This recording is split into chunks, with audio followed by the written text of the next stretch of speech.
Assembleia Geral, muito boa tarde. No programa de hoje olhamos novamente para a crise grega e para o impacto que pode ter em Portugal. No dia em que a Grécia entra em incumprimento com o Fundo Monetário Internacional por não pagar a tranche de 1.600 milhões de euros, Atenas solicitou ao Mecanismo Europeu de Estabilidade um novo programa de resgate com a duração de 2 anos e pede também uma reestruturação da dívida. Esta manhã, Jean-Claude Juncker falou ao telefone com Alexis Tsipras, o primeiro-ministro grego, e apelou a um entendimento e disse que ainda havia tempo para negociar. Tsipras não cedeu, mas dispôs a enviar uma nova proposta. A Grécia quer agora um programa suportado pelo Mecanismo Europeu de Estabilidade e uma reestruturação da dívida. O Eurogrupo vai estar reunido por telefone hoje, a partir das 18 horas, para avaliar esta proposta. Membros do governo grego já avançaram a possibilidade de repensar o referendo, caso a Europa aceite a proposta. Mas não ficou claro se referiam a um cancelamento do referendo ou a apoiar o sim ao acordo, em vez de uma campanha pelo não. E Passos Coelho admite que a zona euro pode vir a passar por períodos de maior turbulência. O primeiro-ministro sublinhou que Portugal não está imune ao desfecho da crise grega, mas reafirma que, do ponto de vista financeiro, o Tesouro Português está protegido até ao final do ano. O governo tem insistido na imunidade financeira de Portugal em relação à crise grega. No espaço de 10 dias, Passos Coelho desdobrou-se em declarações para acalmar os mercados, que são as fontes de financiamento de Portugal. Mas as palavras do primeiro-ministro não têm sido suficientes para combater a volatilidade do mercado secundário de dívida, que tem reagido aos vários dias decisivos para a Grécia, que têm terminado sempre sem acordo. O primeiro-ministro tem garantido que o Tesouro Português está a salvo de volatilidades financeiras, mas esta segunda-feira Passos Coelho reconheceu que, do ponto de vista económico e social, as consequências do desfecho grego são imprevisíveis. Ninguém pode dizer que está imune àquilo que possa vir a acontecer. Reafirmo, em todo caso, aquilo que já disse antes, do ponto de vista financeiro, digamos assim, Portugal não é apanhado desprevenido nesta situação. Para Passos Coelho, o projeto do euro é demasiado importante para ser à la carte, em que um país um dia decide que fica e noutro decide que quer sair. Cavaco Silva concorda, mas desdramatiza. A zona do euro são 19 países. Eu espero que a Grécia não saia, mas se sair ficam 18 países. Agora, existem países que querem aderir à zona do euro. E por isso eu penso que a zona do euro irá sobreviver com a mesma força que teve no passado. O Presidente da República admite que sempre achou difícil chegar a um acordo, mas apela a um entendimento na 25ª hora. O programa de resgate à Grécia termina esta terça-feira, à meia-noite.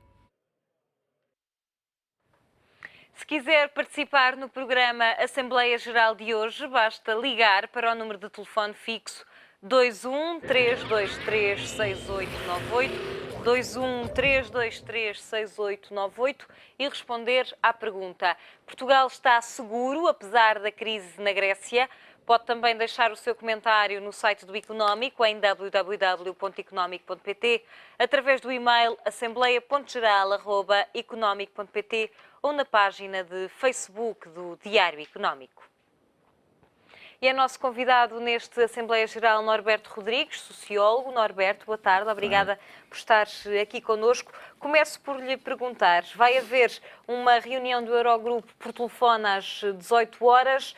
Isto quer dizer que está a levar a sério a Europa este pedido de um programa de 2 anos apenas com o Mecanismo Europeu de Estabilidade, excluindo o FMI desta equação?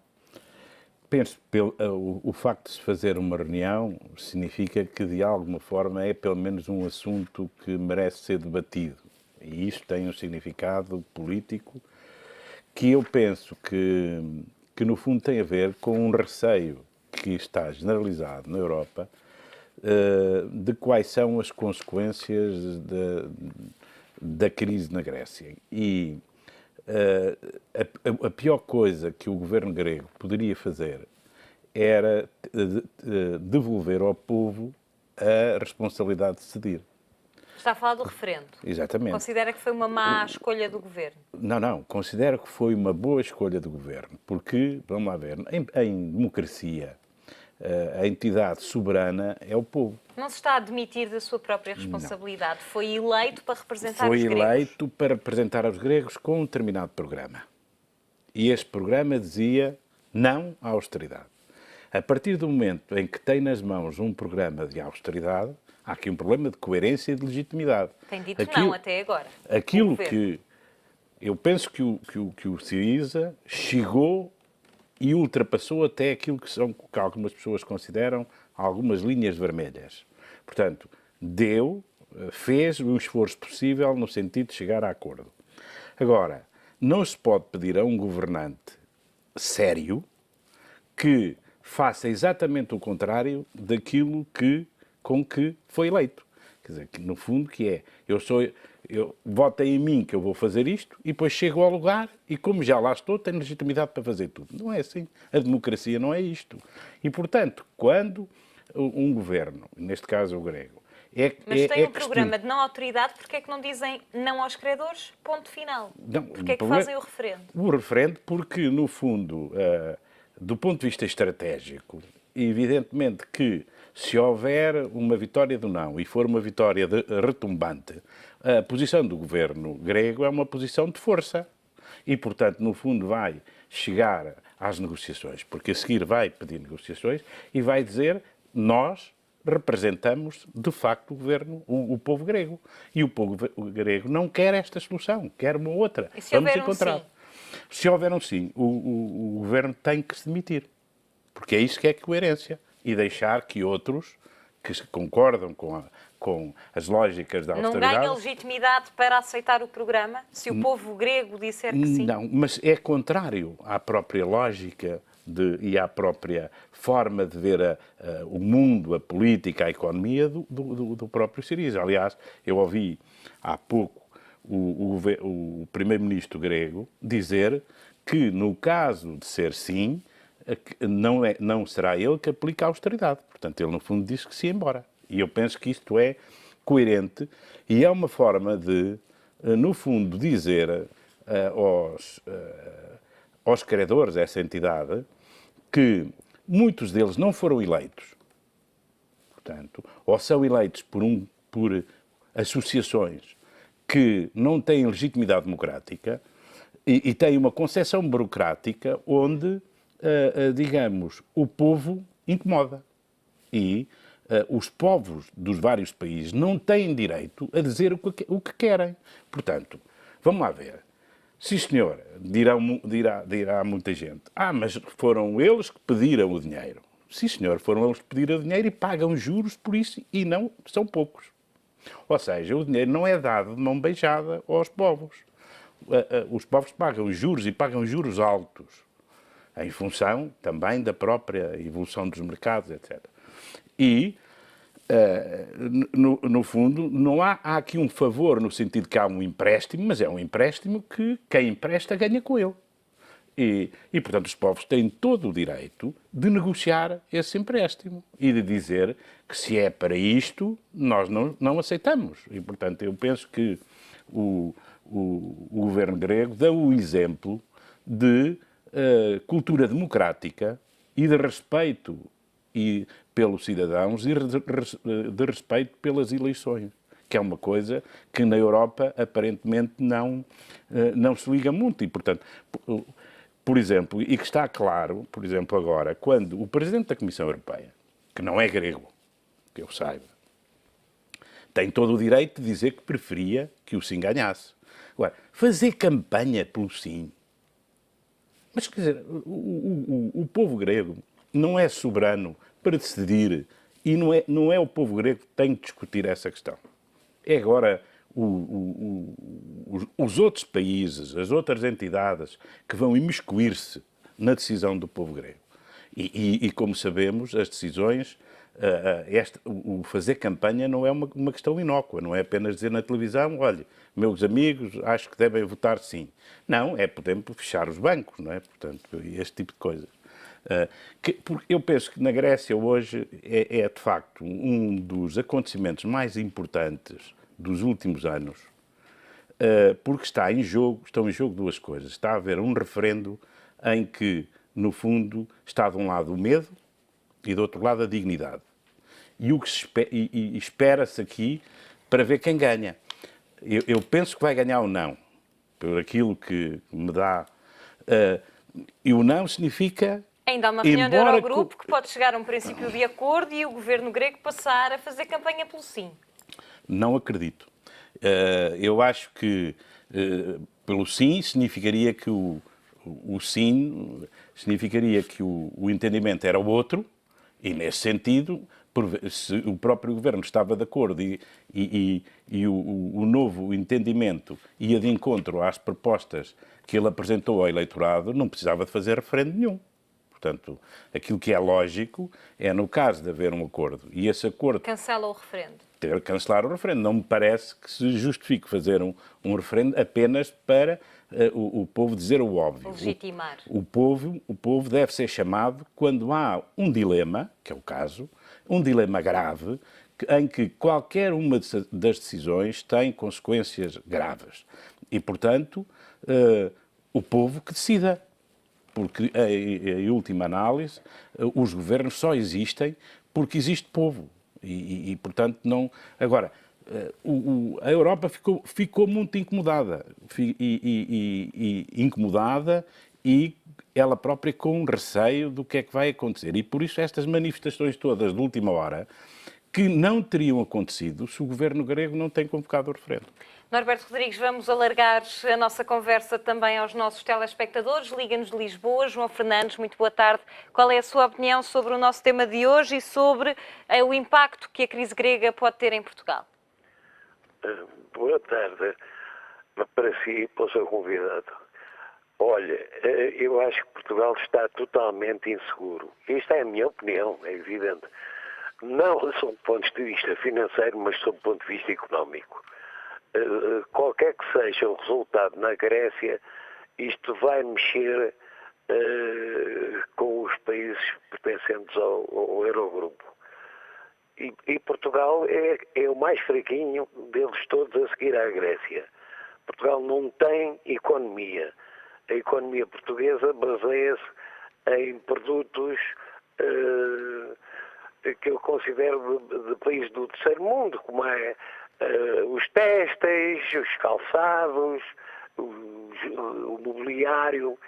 Nós não temos tecnologia que nos ponha a salvo de uma crise como esta, como são países como, eu vou escolher pequenos países, Dinamarca, Holanda, República Checa, Suíça, Israel.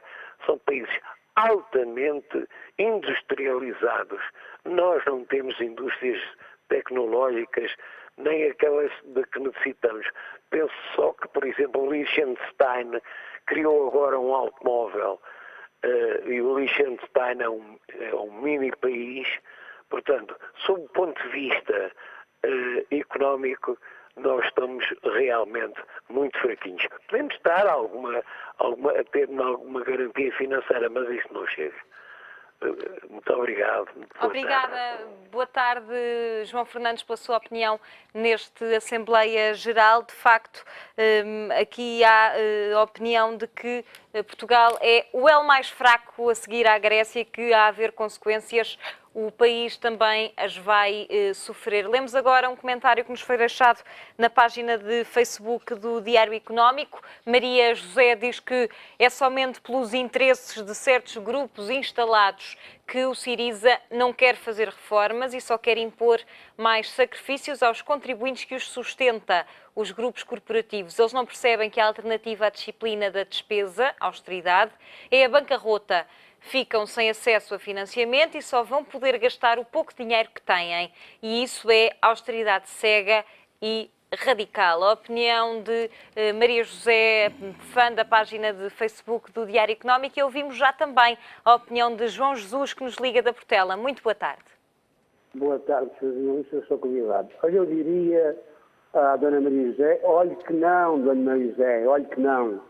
Eu penso que se Portugal está seguro, apesar da crise na Grécia, eu penso que a classe dominante cá e noutros países, os beneficiários deste sistema, desta repartição da riqueza, o cor dos avançados não estão seguros.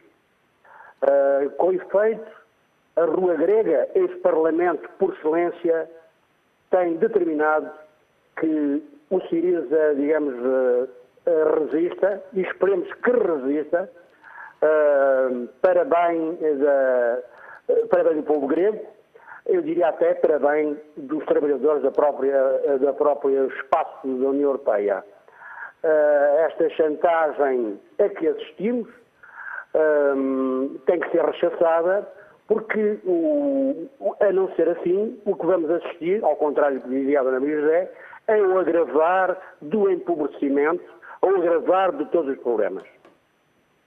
Eu quero lhe aproveitar para dizer que, no que respeita a Portugal, o Partido Comunista Português apresentou, e isso não foi, digamos, foi silenciado, de algum modo foi silenciado, já que é uma coisa de magna importância, a necessidade de as instituições portuguesas, as instituições do Estado, designadamente, promoverem uma larga discussão sobre a questão da permanência no euro.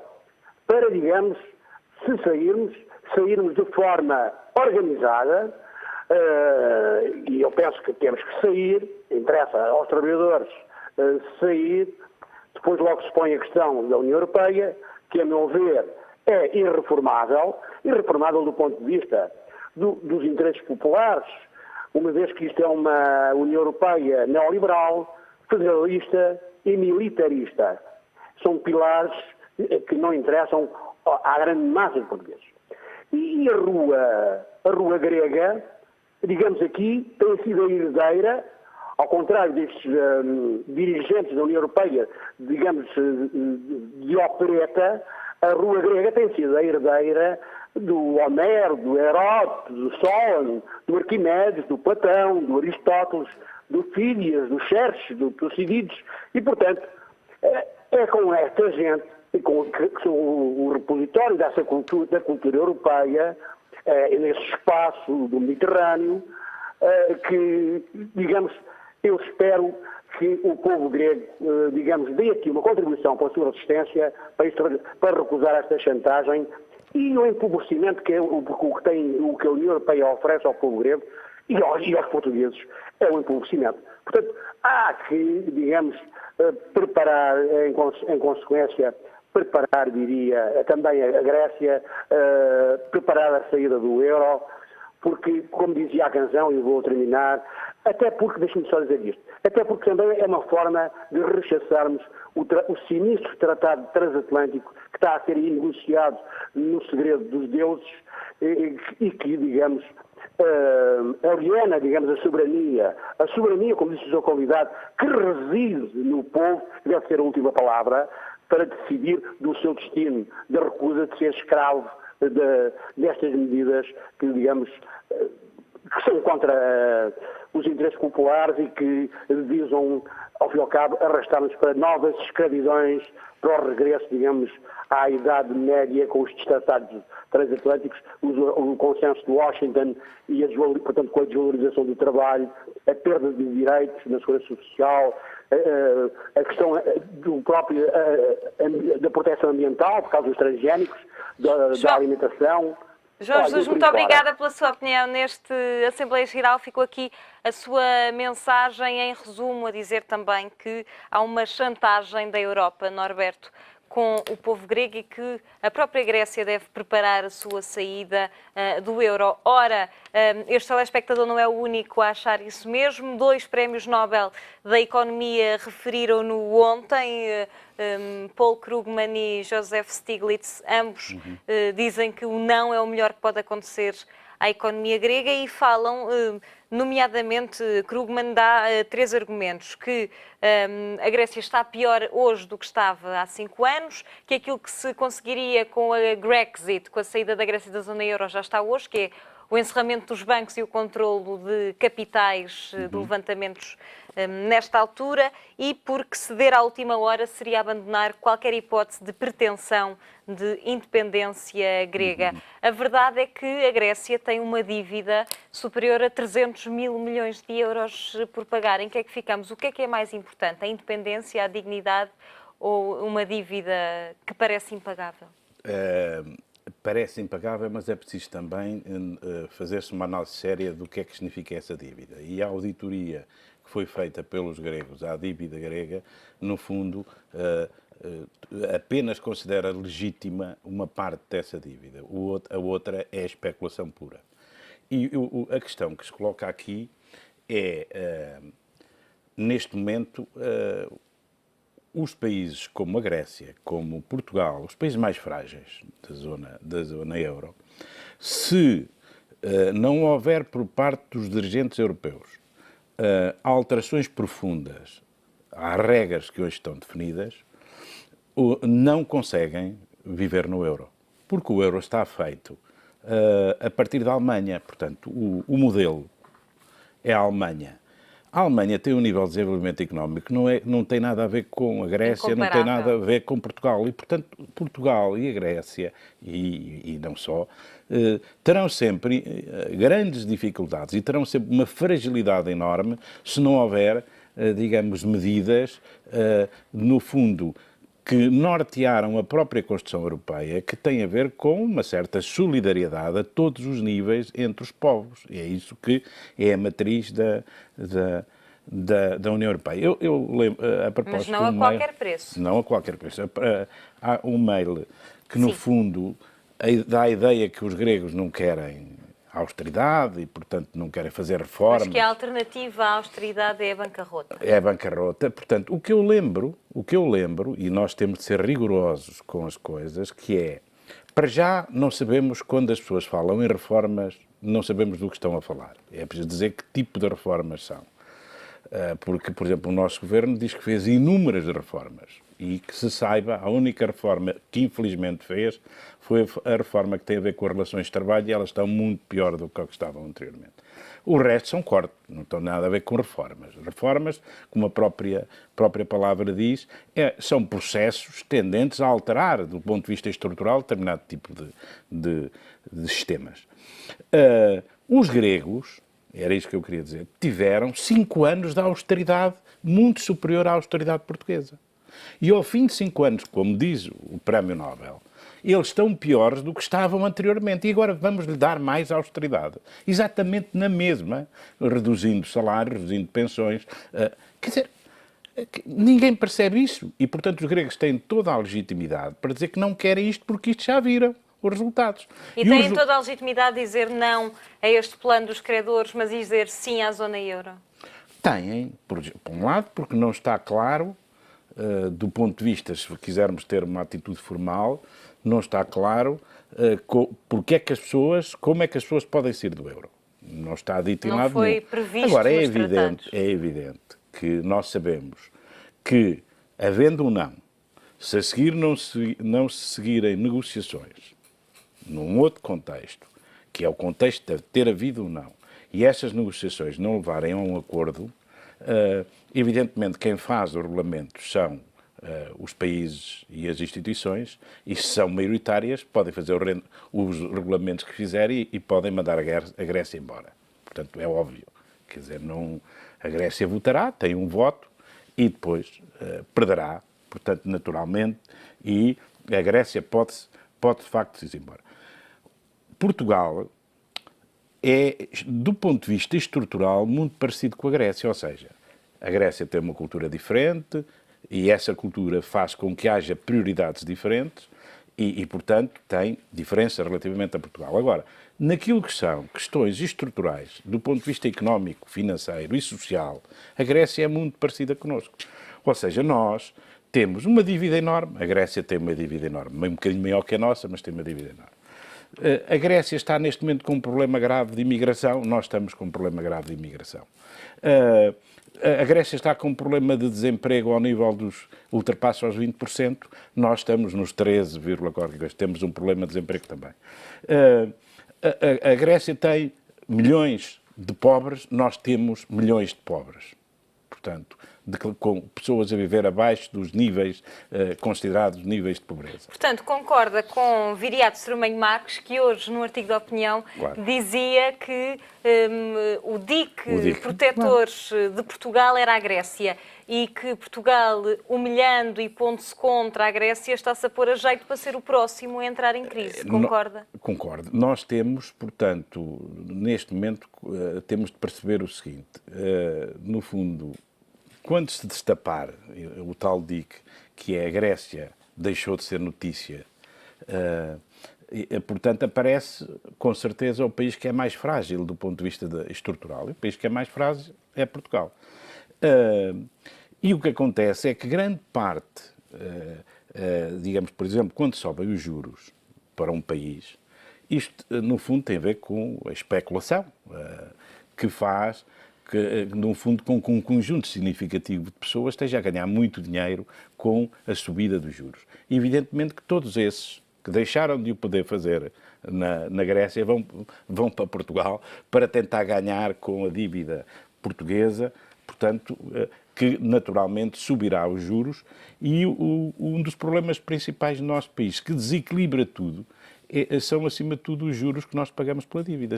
Se neste momento os juros estão baixos e permite ao Governo dizer que tem os cofres cheios, que evidentemente... E antecipar até alguns pagamentos ao FMI. Alguns pagamentos, mas no dia em que os juros subirem, portanto, o dinheiro não chega para fazer face a todas as despesas, incluindo as despesas da dívida. Portanto, o que vai acontecer aí é que nós vamos ter a seguir a receita da austeridade, se nada mudar na Europa, a receita da austeridade.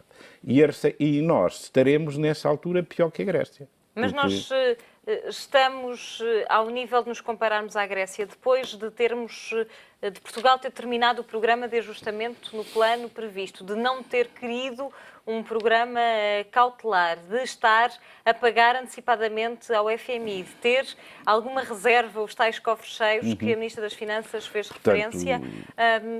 Vamos chegar ao ponto da Grécia, se a Grécia cair? É unânime, mesmo entre os apoiantes do Governo, que não foram feitas reformas de fundo na sociedade portuguesa. Há mesmo apoiantes do Governo que dizem que não foi feito, devia ter sido feito. Marques Mendes, por exemplo, tem falado nisso, Marcelo Rebelo de Sousa, que deviam ter sido feitas, como, por exemplo, a reforma do Estado, etc. Não foram feitas. Portanto, não se resolveu aí nenhum dos problemas estruturais do país. O que se resolveu foi, no fundo, um contexto mais favorável, com juros mais baixos, que permitiu que Portugal chegasse ao fim e conseguisse sair, dar por fim o memorando e, no fundo, conseguisse sair de uma forma minimamente equilibrada. Ou seja, estamos a passar por uma fase temporal favorável. Porque se não for resolvido nenhum problema, não houve investimentos, porque não havia dinheiro para isso, investimentos em indústria, em qualquer coisa que crie riqueza e emprego, não foi feito. Não foi feita nenhuma reforma do Estado que permitisse que o Estado seja mais eficiente neste sentido, que satisfaça aos cidadãos, mas com custos mais baixos. Não foi feita. Portanto, não foi feita nenhuma reforma que preparasse o país para outros problemas. Portanto, se o problema vier outra vez, como veio na altura, portanto, o desequilíbrio que a crise trouxe, se ele tornar a entrar no país, nós ficamos com os mesmos problemas. Temos uma dívida altíssima, juros altíssimos, não temos capacidade produtiva e, portanto, infelizmente, se continuasse tudo na mesma, nós estávamos pior que a Grécia, porque na Grécia tem um governo que luta e aqui teríamos um governo a dizer que sim. àquilo que os Estados, os credores, propunham, e portanto nós teríamos aí com cortes nas pensões, com cortes nos salários, com a qualidade do emprego cada vez pior, etc, etc. Norberto, vamos ouvir a opinião de outro telespectador. João Fraga, liga-nos de São Pedro do Sul. Muito boa tarde. Qual é a sua opinião sobre esta crise grega e o impacto que pode ter em Portugal? Muito boa tarde, caro amigo Dr. Norberto Rodrigues. Eu ia lhe pôr algumas questões mais gerais sobre a Grécia, mas no espaço e no tempo para além da Grécia, pelo menos na Europa. Questões de agora e questões de futuro. Isto face à posição que tem havido da União Europeia, das instituições e sobretudo das lideranças nesta questão. Primeiro, justifica-se manter nos tratados originários da Comunidade Europeia e da União Europeia os princípios ainda expressos de elevado nível de emprego, melhoria das condições de trabalho, alto nível de proteção da saúde, harmonização no progresso, decisões tomadas de forma aberta e ao nível dos cidadãos, coesão económica e social, solidariedade entre os Estados-membros e os respectivos povos? As regras tão enfaticamente invocadas são de facto democráticas ou foram de facto negociadas em função do poder leonino económico ou financeiro? As regras respeitam aqueles princípios originários da Comunidade Europeia e da União Europeia. Depois, qual a real justiça, equidade, generalidade e universalidade dessas regras? Na aplicação dessas regras pelo FMI e pelo Eurogrupo, há um mínimo de oportunidade, de gradualismo e de proporcionalidade? Ou é rigidez burotecnocrata e mesmo de prepotência e chantagem dos interesses financeiros sobre a democracia e a soberania do povo grego? Uma última pergunta, que é mais ou menos conclusiva, é simbólica, mas o simbólico tem muito poder, como sabe, foi Bourdieu que o disse. Justifica-se manter o hino à alegria, a Nona Sinfonia de Beethoven, como hino da União Europeia? Boa tarde. Muito obrigada, João Fraga, pela sua opinião e por estes comentários. Norberto Rodrigues, como foram perguntas dirigidas assim, dou-lhe a palavra. Em primeiro lugar, queria agradecer ao Fraga de Oliveira, que é meu amigo e uma pessoa de elevada estatura do ponto de vista ético e do ponto de vista profissional. E no fundo, as questões que aqui levantou têm pouco a ver com aquilo que eu disse há pouco, que é ou se mexe nestes tratados, ou então estes tratados são para uma realidade que já não existe. E, portanto, evidentemente que hoje há um conjunto de definições e um conjunto de regras em diversos tratados, e não só, em diversas regras, que, no fundo, apontam para exatamente o contrário daquilo que é feito atualmente por as instituições. Quer dizer, como disse aqui o Fraga de Oliveira e bem, por uma atuação baseada no gradualismo, na proporcionalidade. Ora, isto não é compatível com cortes abruptos nas pensões, com cortes nos salários. Portanto, esta lógica que presidiu, portanto, à União Europeia e ao próprio euro de uma coexistência respeitando as especificidades A questão dos aqui não é povos. ideológica. Claro. O grande problema... Não é a Europa a querer impor a sua visão à Grécia e a Grécia à Europa. Eu costumo dizer que nós somos filhos das circunstâncias. E neste momento temos de penar porque, infelizmente, os líderes europeus não podem ser comparados. Quer dizer, comparar o Hollande com o Mitterrand é a mesma coisa que, eu já disse uma vez isto, mas digo sem que isto tenha um significado apenas ao nível simbólico, é comparar um burro com um cavalo de corrida. Quer dizer, são coisas completamente diferentes.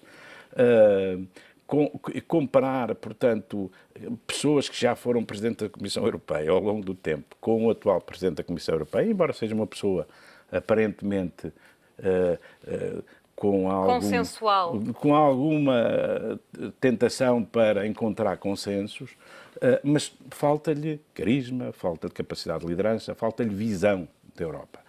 Portanto, quando chegamos a Portugal, portanto, nós temos um Presidente da República, por isso é que eu digo que somos filhos da circunstância, e por isso estamos mal. O Presidente da República só pode ser comparado ao Américo Tomás, não pode ser comparado a mais ninguém. Nesta fase, então, do seu mandato.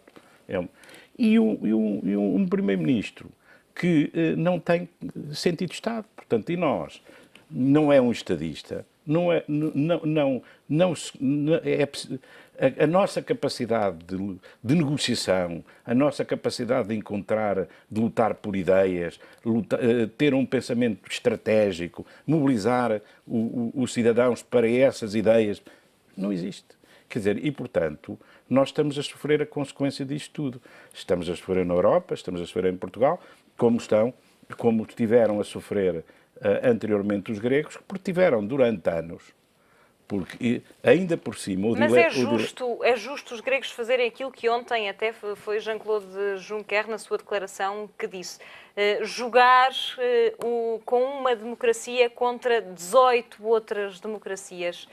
É justo o que os gregos também estão a fazer? A maioria nem sempre tem razão. E o problema destas maiorias são maiorias... Porque, no fundo, há aqui... Por exemplo, nós temos uma Europa que tem instituições, que tem estruturas. E essas estruturas são, formalmente, as estruturas que dirigem a Europa. Mas, de facto, toda a gente sabe quem manda é a Alemanha.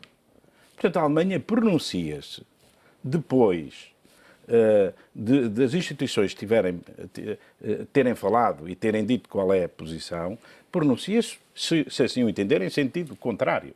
Por exemplo, o FMI, quando havia uma possibilidade de consenso, porque aparentemente havia ali um compromisso possível e houve intervenções do Presidente da Comissão Europeia, intervenções do BCE, no sentido de dizer, sim senhor, isto já é uma proposta, é uma aproximação.